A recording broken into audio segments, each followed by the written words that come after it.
The very next day, as planned, we went to see the rooms at 221B Baker Street. It was perfect. 2 cozy bedrooms and a spacious, airy living room flooded with light.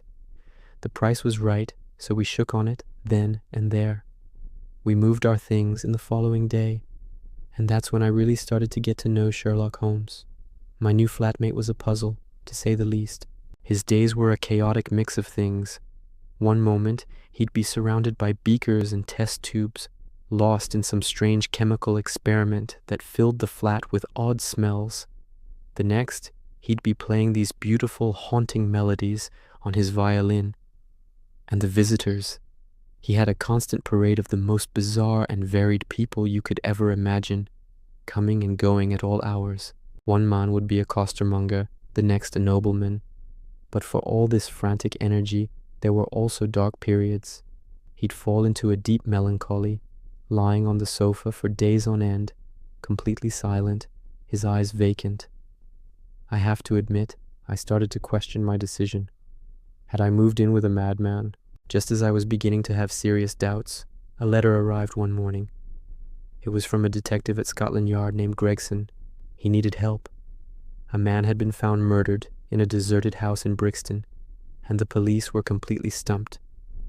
The moment Holmes read the letter, it was like a switch had been flipped. His eyes, which had been so lifeless and bored just moments before, suddenly blazed with an intense fire. "At last!" he exclaimed, jumping to his feet. "A case, a real problem." He was so excited, he insisted I come with him. Before I knew it, we were in a hansom cab, clattering through the thick London fog, heading straight for the crime scene. The house was as grim as you'd expect, a dark, empty building on a dreary street. Inside, it was even worse. We found the body of a well-dressed gentleman. There wasn't a mark on him, no sign of a struggle, but his face was frozen in an expression of pure terror. It was chilling. But what really caught everyone's eye was the wall. Scrawled in what looked like blood was a single, strange word. Raish. The police were convinced the writer had been interrupted before they could finish the name Rachel.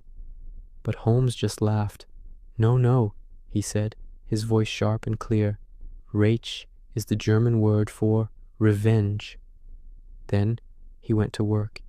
He pulled out a magnifying glass and a tape measure and got down on his hands and knees.